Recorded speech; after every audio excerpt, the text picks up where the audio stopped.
I need to address the topic of New Orleans as well. New Orleans, Louisiana, who happened this horrible, horrible act of terror. And they really wanted to make it seem, the authorities wanted to make it seem, oh no, this is not an act of terror. It's not an act of terror. Mystic Gypsy, welcome to Body Language Body as well. You're a member now. Thank you.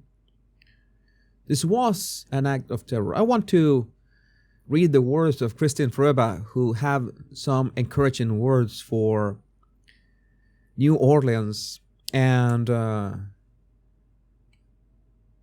those of my lovely body language bodies in Louisiana as well, and from the United States, all the United States. General Scott, welcome as well. We love to hate the war, but the city of New Orleans is resilient, perhaps the most resilient of cities. Evil will not diminish our joie de vivre or change our course. We will continue to celebrate life even amongst the tears shed for those so senselessly and tragically lost. And there's a quote. She includes an image with a quote from Anthony Bourdain. There's no other place on earth, even remotely like New Orleans. Don't even try to compare it with anywhere else. I have to say I've never been to New Orleans. It's one of the cities in the United States that are still on my list. Well, one thing that I can tell you that these are going to be the 20 longest days of our lives. I would like to think that the moment that Donald Trump is sworn in as the seventh president of the United States, everything is going to change from one day to the next. It is not. We cannot fool ourselves, because there are way too many interests behind this. There's too much terrorist cells, like sleeping cells that are still waiting to attack.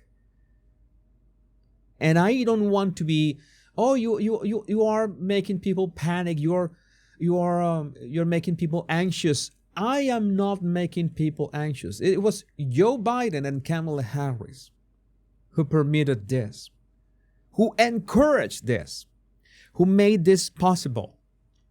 They were the ones who began the destruction, and many, you know, that started with Obama, with all the racial tension, all the racial hate.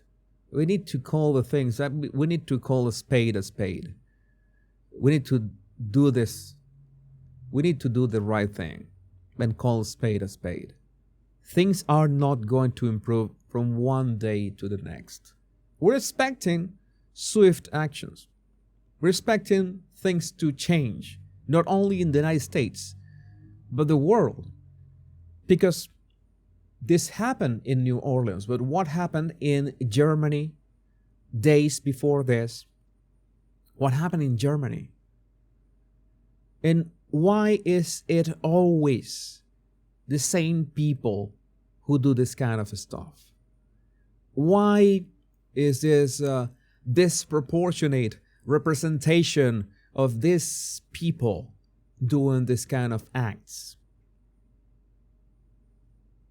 Because they hate the United States.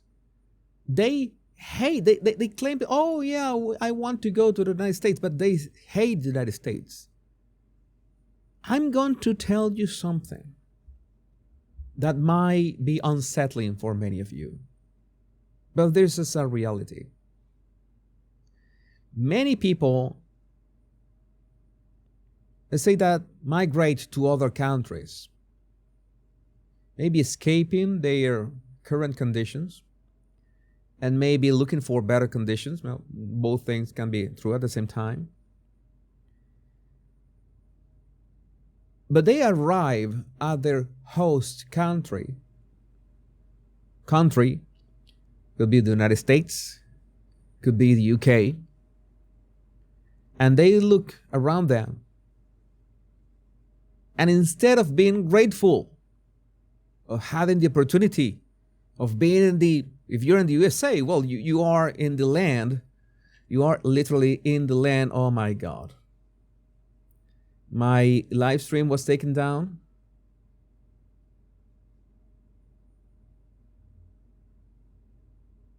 What happened? Okay, I'm back. YouTube, my YouTube body language buddies, are you there? Okay, just confirm. Just say hi. Okay, you're still okay. I have for some reason a hiccup. It was very strange. Maybe it's an FBI or CIA. Something happened. I had a glitch on my. You still see me. This has never happened. Something happened on my monitor that has never happened. Strange. YouTube, let me check just a bit here. It seems that we are still on. Still seems that we are still on. Oh, thank you, 1776 Viking. Jesus, thanks for putting reality into these conversations. Why do we let these Marxists come to this country? You have been very insightful in your analysis of many different topics. Reality is a bitch sometimes. We love you in the US. Thank you, Viking. Thank you for that amazing super chat. I really appreciate it. I really appreciate it. Yeah, I had this blink. We cannot show this page. And then it appeared again. Never has happened. I'm talking about these topics. I was just talking about the grooming gangs in the UK. I'm talking about what's going on in New Orleans, what's going on with the invasion, with the responsibility of Joe Biden, and something happened. I don't know what, but we're still here. It just blipped. Maybe the FBI is connecting to listen to me better. Hi, you, my FBI personal agent. Welcome to the show. These people, I was talking. These people arrive to the United States, and instead of saying, "Hey, I'm in this amazing land where everything is possible, where everyone can make it, because literally everyone can make it," and they are resentful. I would like to understand that. I would like to explain how this works, but humans are irrational for the most part. And sometimes that irrationality is going to be, hey, you know what? I despise my host country because I see everyone, I don't know, so happy. Everyone has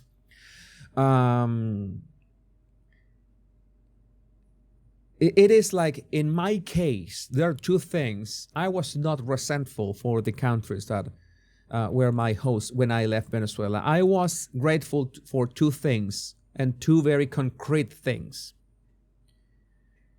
Number one, having electricity 24 hours a day, 7 days a week, which in Venezuela I didn't have. And number two, having running water 24 hours a day, 7 days a week. I left Venezuela almost a decade ago, and I'm still grateful of being able to open the faucet and see running water whenever I want, and have, electricity whenever I want. That's where I come from, and I'm grateful, and I try to, bring some value to the country as well. But some people are not like that. Some people are resentful. Some people hate that in this countries things work. And that resentment never goes away. And we have seen it so many times. And you're going to say, oh, you say that every single terrorist is foreign? No, I'm not saying that. Well, for once, we have seen at least 2 attacks in this 2025 that didn't have anything to do with guns, or not, at least not mainly with guns. So what are you going to do? I'm expecting Democrats to ban cars at any time. Expecting to say something like that. This cannot be tolerated. And this starts by not having a two-tier justice system. And this is what's been going on in the UK, and this is what is happening in the United States as well. A two-tier justice system. That two-tier justice system is like, if you're against this suicidal empathy, oh, you cannot be like that. You have to embrace everybody. You have to turn the other cheek. No. You break the law, you're going to be punished, maybe in an overkill way. Maybe the Singapore format, the Singapore approach could work. Overkill. You commit a crime, you are hanged. It's I don't know what to tell you. It's something like, oh, but what is that? What if somebody is what if the system is corrupt? Why is somebody is let's say, how to say this? Let's say, what happens if somebody is wrongfully convicted? Well, if somebody is wrongfully convicted, you take the judge and you, well, punish the judge as well. It's simple. You punish everybody who is responsible for wrongdoings. Oh, you cannot be that. You cannot. That is a fascist state. You're yeah. And you what is, you know what is the problem? The states that are considered fascist, like the UAE, for some reason, people feel safe there. You know that so many people say that, oh, the UAE, oh, that women are not free there. But women feel safe in the UAE. How do you make that work? Why women don't feel safe in the UK? Oh, they are free in the UK, but they don't feel safe. Oh, they are free in the United States, but they don't feel safe either. It's that simple.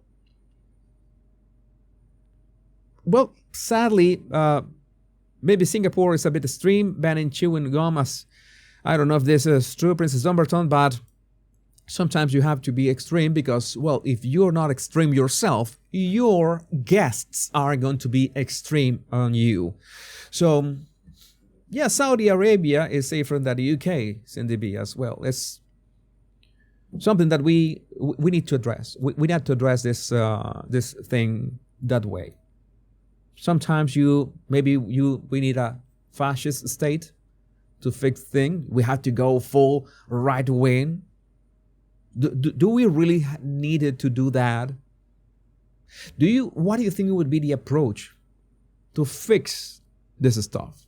What is going on in the UK? What is going on in the United States?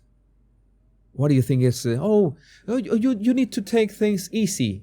Tell that to the families of the dead and raped. Tell them to take things easy. And then we'll talk. And we can talk in the chat as well. Let me know, what do you think about this in the comments?